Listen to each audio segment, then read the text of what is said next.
Bonjour à vous. Donc nous allons suivre la fabrication d'une pâte de base qui est la génoise au chocolat. La génoise au chocolat, on va l'utiliser par la suite pour le montage de notre forêt noire. Pour fabriquer une génoise au chocolat, nous allons avoir besoin d'œufs, de sucre, de farine avec un tout petit peu de poudre à lever, de la poudre à pâte, avec justement un mélange de fécule et de cacao. Nous allons devoir tamiser nos poudres ensemble de façon à ce qu'elles soient bien mélangées.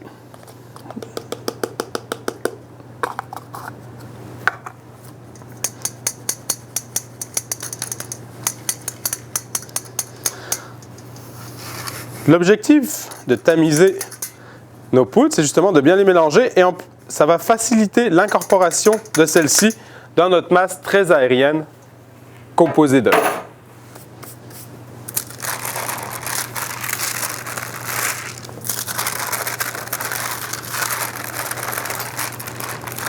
Donc voilà.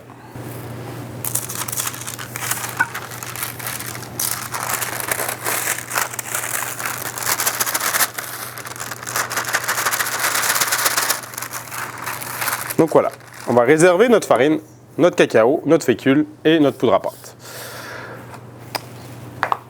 Pour réaliser les génoises, nous allons devoir préparer nos moules. Donc là, on a 2 moules, on va fabriquer 2 génoises. Avec un pinceau et du beurre fondu, on va graisser notre moule. Donc ce n'est pas nécessaire d'en mettre beaucoup, ce qui est vraiment important, c'est d'en mettre partout.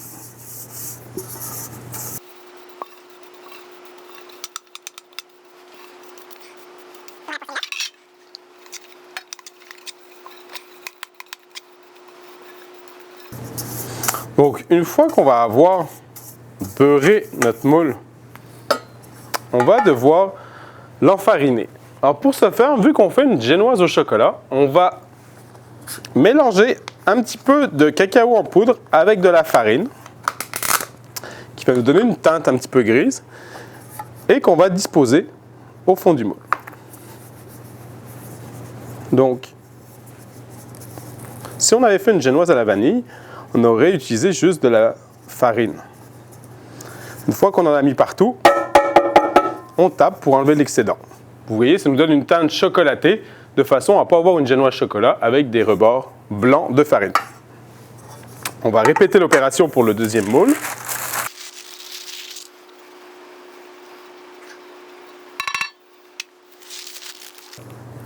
Pour réaliser la génoise, on va mettre nos œufs dans une cuve de malaxeur avec le sucre. Avec un fouet et un bain-marie, on va venir faire fondre le sucre dans nos œufs. Donc ce qui va être important, ça va être de monter nos œufs à une température entre 45 et 50 degrés de façon à ce que nos œufs ne coagulent pas et que surtout notre sucre soit bien dissous dans nos œufs. Donc je vais utiliser un fouet, mais je ne veux pas fouetter, je veux juste mélanger de façon à ce que la chaleur se répartisse comme il faut dans ma préparation.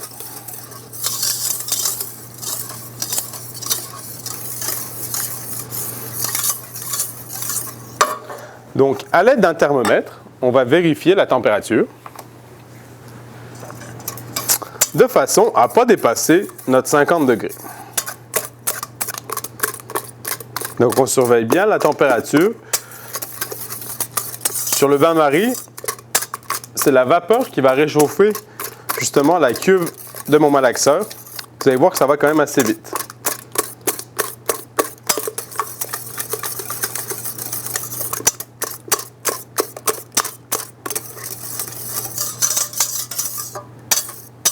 Donc, ce qui est très important, c'est qu'avec le fouet, on fait juste mélanger, mais ne pas fouetter.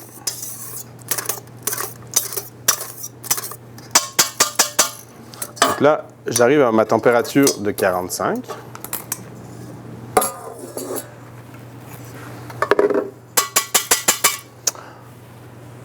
Je vais équiper mon malaxeur d'un fouet.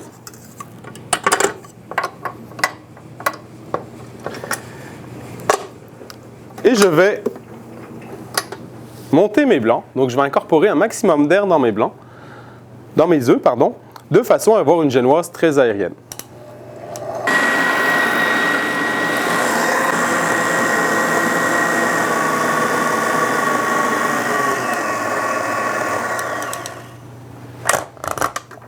Donc il est très important de bien laisser monter nos œufs, de façon à avoir une masse très aérienne. Donc pour analyser justement la génoise, on dit souvent dans les livres, c'est écrit jusqu'à la texture du ruban. Le ruban, c'est lorsqu'avec le fouet, on vient déposer un trait sur notre surface au-dessus de la génoise. Mais justement, le relief reste. Il ne se liquéfie pas tout de suite. Ça veut dire que votre génoise est au ruban, elle est bien montée. On va être capable d'incorporer justement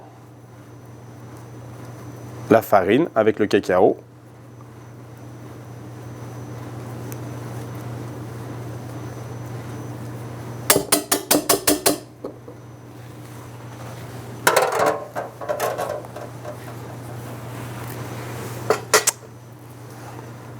Avec une maryse, on va venir incorporer justement notre farine et cacao délicatement. Donc on va plier tout en remontant notre masse vers le haut. Donc on va en mettre un tout petit peu pour commencer.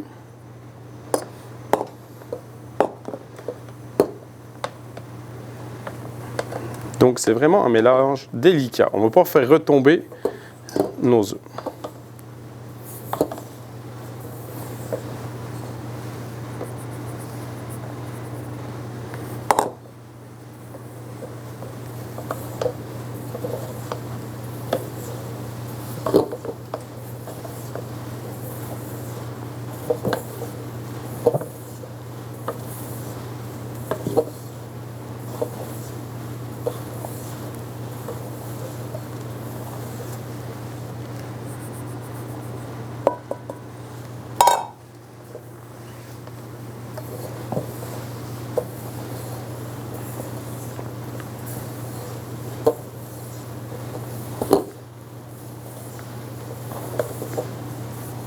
Et on va mélanger jusqu'à temps que la farine et le cacao soient bien incorporés à notre pâte.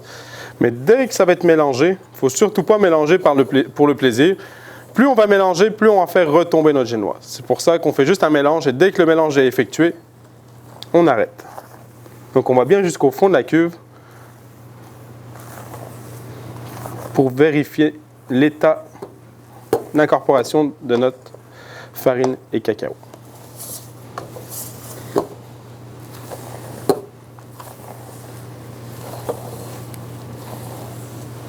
Voilà.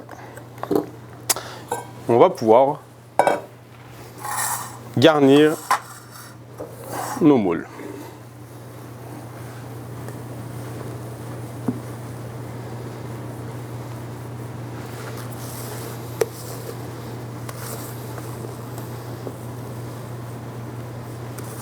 Donc vous devez avoir une masse très aérienne.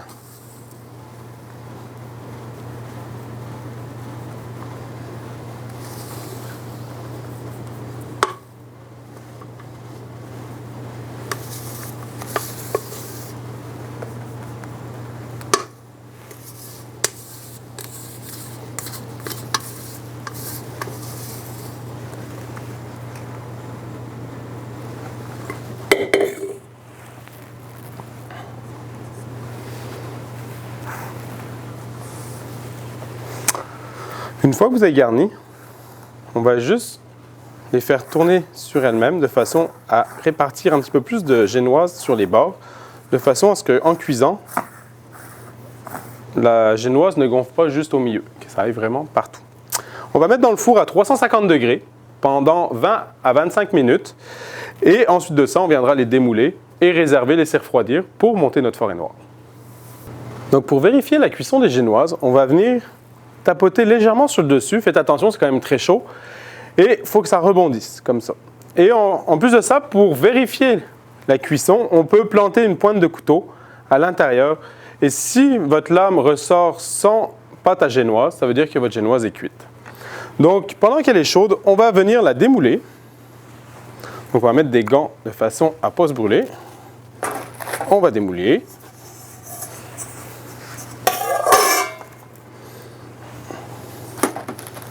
Et voilà.